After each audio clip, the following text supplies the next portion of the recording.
Assalamualaikum warahmatullahi wabarakatuh. Kembali lagi dengan saya, Nada Najarun Nabila, mahasiswa Agribisnis Fakultas Pertanian Universitas Trunojoyo Madura.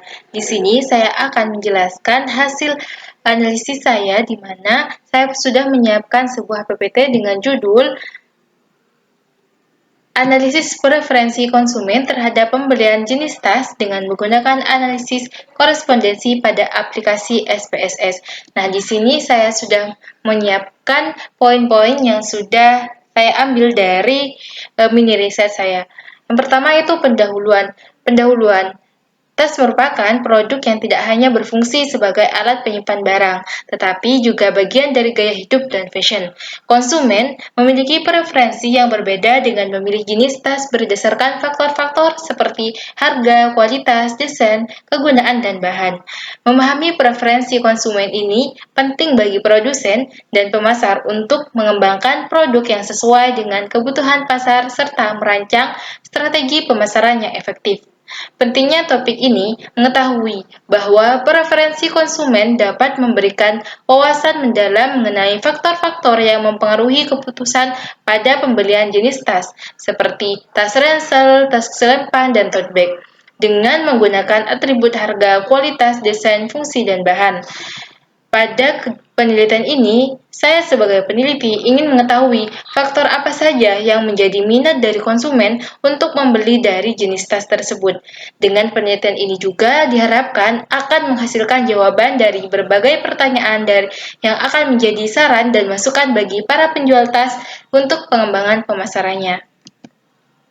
Yang kedua yaitu ada tinjauan pustaka. Nah, untuk tinjauan pustaka ini saya mengambil dari analisis korespondensi atau disingkat dengan AK, merupakan metode grafis untuk mempresentasikan informasi mengenai asosiasi atau dispensi antara dua variabel kategori paragian.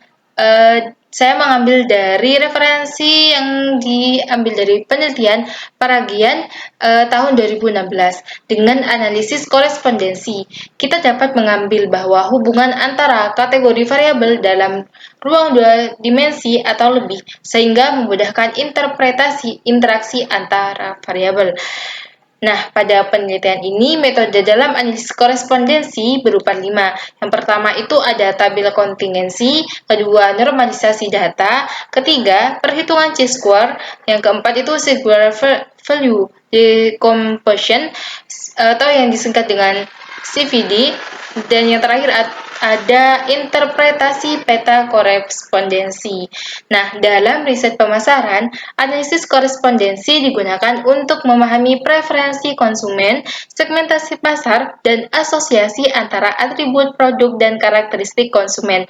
Misalnya, dengan menggunakan data tentang jenis tas dan atribut yang dipertimbangkan konsumen seperti harga, kualitas, desain, kegunaan, dan bahan. Nah, pada analisis ini, korespondensi dapat membantu. Yang pertama yaitu ada mengidentifikasi jenis tas mana yang lebih disukai berdasarkan atribut yang sudah saya ambil. Yang kedua yaitu menentukan kelompok atribut yang dianggap penting oleh konsumen. Dan yang terakhir yaitu memahami hubungan antara preferensi konsumen dan karakteristik produk. Nah, yang selanjutnya itu ada metodologi. Populasi penelitian ini adalah konsumen yang memiliki minat atau pernah membeli jenis tas seperti tas ransel, tas lempang, atau tote bag, dan tas-tas yang lainnya.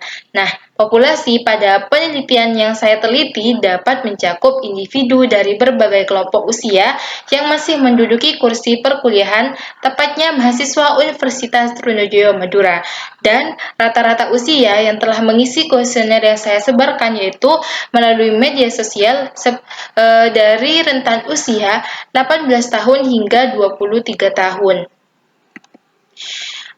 Dan juga teknik sampling yang digunakan dalam penelitian ini adalah propositive sampling atau judgmental sampling, di mana sampel dipilih berdasarkan kriteria tertentu yang relevan dengan tujuan penelitian dan jumlah sampel yang dipilih untuk penelitian ini adalah 30 responden, di mana sampel akan dikumpulkan melalui survei dengan metode kuesioner yang disebarkan secara online yang difokuskan pada mahasiswa Universitas Sriwijaya Madura. Yang selanjutnya itu ada hasil dan pembahasan.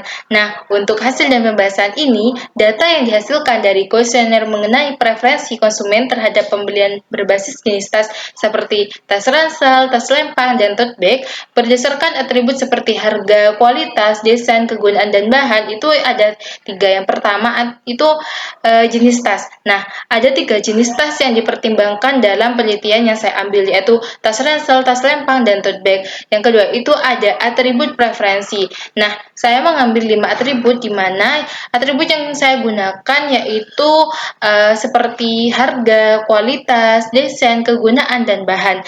Nah, untuk data demografis pada kuesioner saya itu berisikan berbagai dari kalangan usia, mulai dari usia 18 tahun hingga 23 tahun yang mengisi kuesioner sekaligus yang menjadi konsumen yang ingin saya teliti. Mengapa? Karena saya masih menduduki kursi perkuliahan, di mana saya juga terbantu dengan lingkungan saya sendiri.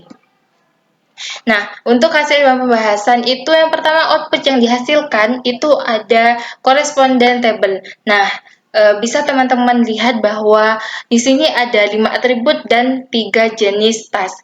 Nah, di sini pada bagian harga tas ransel itu lebih memilih, ada 3 pemilih atau koresponden, di mana akan dijelaskan yaitu atribut kegunaan memiliki frekuensi tertinggi, yaitu 27 responden untuk tas ransel. Ini menunjukkan bahwa kegunaan adalah atribut yang paling dipentingkan oleh konsumen dalam memilih tas, terutama tas ransel. Atribut bahan juga menunjukkan preferensi yang cukup tinggi terhadap tas ransel, dengan di mana responden yang dihasilkan yaitu ada 25 responden. Hal ini menandakan bahwa kualitas bahan menjadi faktor penting pula dalam keputusan pembelian. Yang selanjutnya itu ada kualitas dan harga, di mana keduanya itu memiliki frekuensi yang hampir sama, tetapi lebih terkait dengan tas ransel dan tote bag secara berurutan.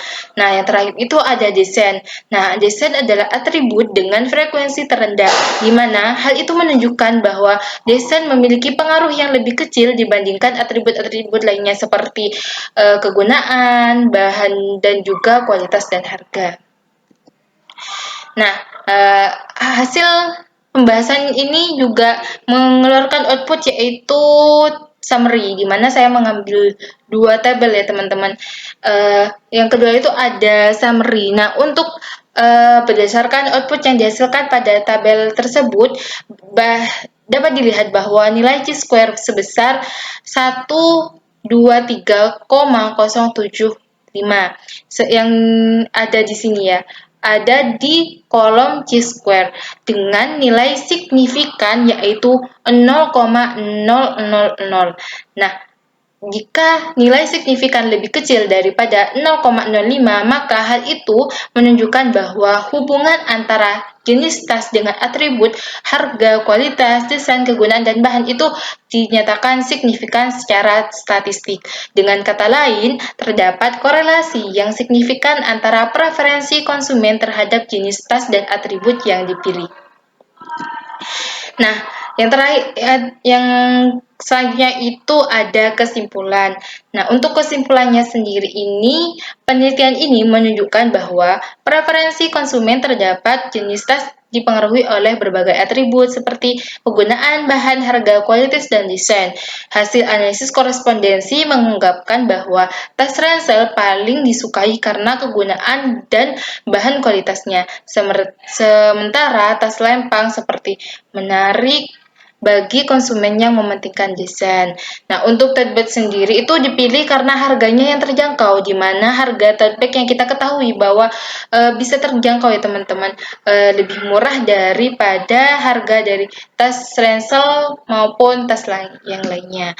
Bahwa dari analisis ini terlihat bahwa setiap jenis tas itu memiliki segmen pasar yang berbeda berdasarkan atribut yang diprioritaskan oleh konsumen. Jika para konsumen itu memprioritaskan kegunaan, maka tas ransel merupakan tas yang paling disukai oleh kegunaan dan bahan kualitasnya. Berdasarkan penelitian yang saya ambil, saya sendiri memiliki saran di mana produsen tas sebaiknya fokus pada peningkatan atribut yang paling dihargai untuk setiap jenis tas. Misalnya, meningkatkan kualitas bahan dan fitur kegunaan pada tas ransel untuk memperkuat keunggulannya. Pemasaran tas lempang bisa menonjolkan aspek desain yang stylish, sementara tote bag dapat dipromosikan dengan penawaran harga yang kompetitif. Strategi ini diharapkan dapat meningkatkan kepuasan konsumen dan daya saing di pasar. Nah, yang terakhir itu saya mengambil 3 preferensi dari beberapa jurnal, 3 jurnal ya. Yang pertama itu peneliti dari salah satunya yaitu Anissa dengan judul Pemetaan Persepsi Merek Laptop di Kalangan Mahasiswa Menggunakan Analisis Korespondensi Berganda. Nah, yang kedua itu dari Parahingan dengan judul Seminar Nasional Matematika. Sedangkan preferensi yang terakhir itu saya ambil dari Tia Fitria dengan judul Analisis Korespondensi Ordinal untuk mengevaluasi Statma, Jurnal Statistik dan Matematika. Nah, mungkin hanya itu yang dapat saya sampaikan terkait analisis penelitian yang saya ambil dari beberapa koresponden yaitu dengan 30 sampel. Mungkin hanya itu dari saya. Wassalamualaikum warahmatullahi wabarakatuh.